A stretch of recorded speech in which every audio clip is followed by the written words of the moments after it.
It's that time again, Hornets. Welcome back to SHS Today. Starting off, Cody Stedman interviews Miss Rawlings and the students enrolled in WorkBased Learning. Next, Paige Riley shows us a bit about how and why we recycle. And finally, Noah Greenleaf walks us through the Welding class's trailer restoration project. It's November 20th, 2024, and this is SHS Today. Good morning, Hornets, and welcome to another episode of SHS Today. I'm Peter Brewer. And I'm Zach Dorr. We're glad to have you today. We have a great show to finish off the trimester with for you. Remember, tomorrow and Friday will be half days for final exams. Half days run from our normal start time of 7:50 and will end at 11:10. And remember, next week is a 2-day week and the start of the trimester. Remember to have a great weekend, Hornets. If you are looking for a way to learn valuable job skills while in school, WorkBased Learning might be the class for you. It's a class offered for second-year consortium students.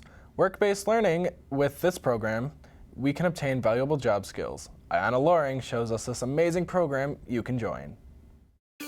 The accounting course has been a staple in Salina High School's academic side.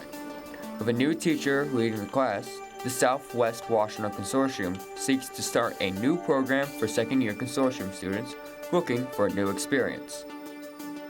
Mrs. Leslie Rollins, a former business and technology teacher at Manchester High School, transferred to Saline to teach accounting. Work-based learning is a great opportunity for students who are seniors that took a consortium class their junior year to get out in the workforce and put those skills to work and learn in the real world.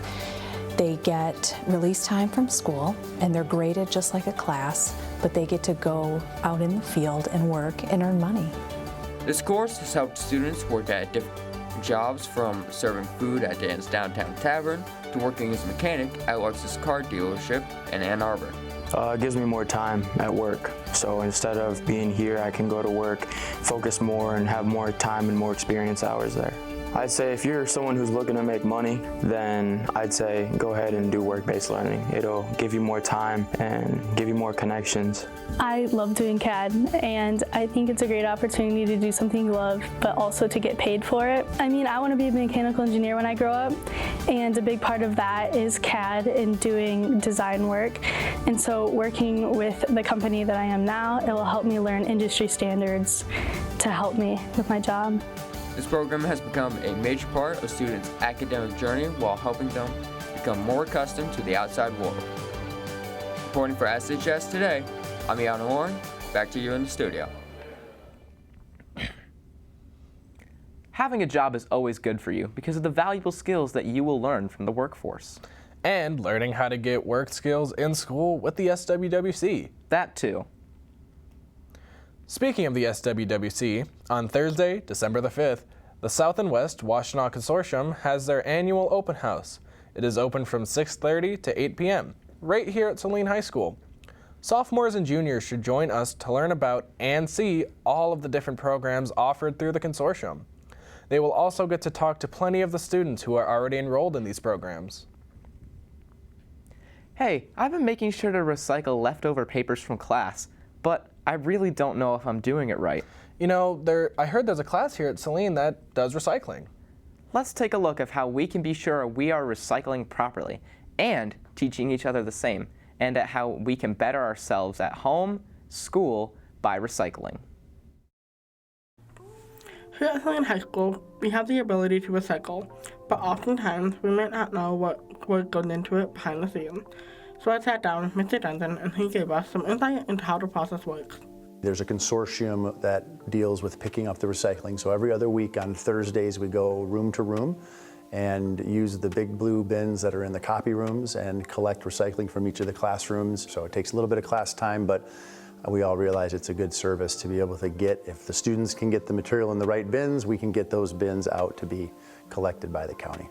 The AP Environmental Science class collects recycling every other week, and they noticed that people at our school can often put trash into the recycling bins instead of the trash bin.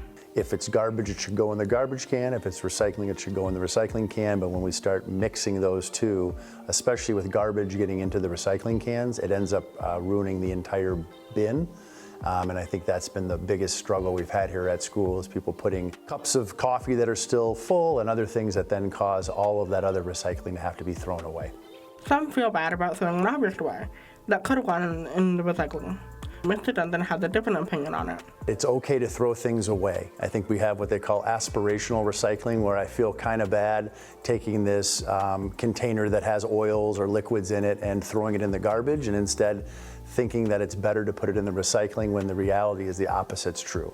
That it's okay to throw things away. It's going to end up in a landfill, which is about as safe as we can make it. But if you can properly recycle, try to do so, as your item could be used for better things than just sitting in a landfill. So for example, paper, they can convert back into pizza boxes. Aluminum is almost completely recyclable back into aluminum cans, so a lot of times they'll go back to the distributor, like Coke or Pepsi, for them to be able to reuse the cans or recycle the cans.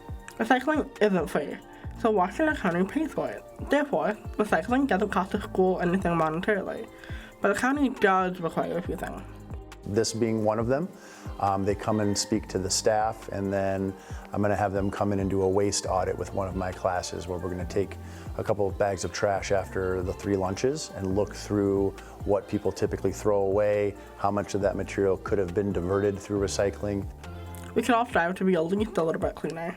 I'm Paige Riley, reporting for SHS Today. Back to you in the studio. Going back to what Mr. Denson said, we can see a lot of trash that goes into the recycling bin, and that just ruins the whole bin. I'm glad to know what is okay and not okay to recycle. Remember to recycle cardboard, paper, and clean plastics, but do not recycle uncleaned items or metals. Moving from recycling, we have a new restaurant in town, a nice Detroit-style pizza place. We're excited to welcome them to the Saline area. Be on the lookout for a future segment on Drop Top Pizza. That sounds great. And speaking of newer things, I heard about something that the welding class has been putting together. That's true. Our welding program has been restoring a trailer. Noah Greenleaf shows us their progress. Last year, the welding program took on a project that would allow students to gain new skills and knowledge outside of their typical classroom environment. So we found this trailer in an old farmer's field. He had it for a long time. It turns out that it had caught on fire. It was in really, really rough shape. I mean, it was halfway into the ground, completely rotted out. The boards were burnt up and missing. The program obtained this trailer at the start of the 3rd trimester of last year. All of the students pulled their weight to get this trailer restored just before the end of the year. Everybody did have a hand on it. This was the first time we brought a trailer in, and everybody was super, super excited, so why not have everybody have a chance at it? We're so used to welding in a booths and welding in perfect situations on nice, clean metal, and this was a great opportunity to show them what real life welding outside of the booth would be like.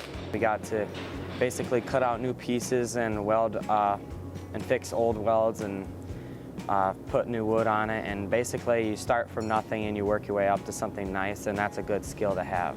The community was very generous in the process of this rebuild. Different businesses from around the county pitched in to help out. So we had a few sponsors for this project. All of this wood decking was donated from Chelsea Lumber. The tires were heavily discounted from Bridgewater Tire Co. This process helps students to see what the workforce really looks like and what kinds of things they can do to make a living after high school. There's people out there that make a whole business out of just buy and resell, and that's kind of what we were doing. We bought it, refurbished the whole thing, put money into materials, averaged out the cost, and next thing you know, you sell it at an auction, Facebook, wherever you want. You can really make a legitimate business out of it. After all of their hard work, they've decided to sell the trailer to raise money for the program. So if you or someone you know is in need of a trailer, make sure to head over and check it out. Reporting on the trailer restoration, I'm Noah Greenleaf for SHS Today. Back to you in the studio. If you are wondering, the trailer is for sale, and for more info or to see it, you can reach Mr. Butts in room B229. Well, that's all the time we have this week. I hope you enjoyed the show. I'm Zach Dorr. And I'm Peter Brewer. Be sure to follow @Saline Video on Instagram and YouTube for show updates and behind-the-scenes content. Tune in next week for stories on an OK to Say behind the scenes, an SRO Minute, and the Art Workshop with Sarah Nesbitt. Have a great week, Hornets.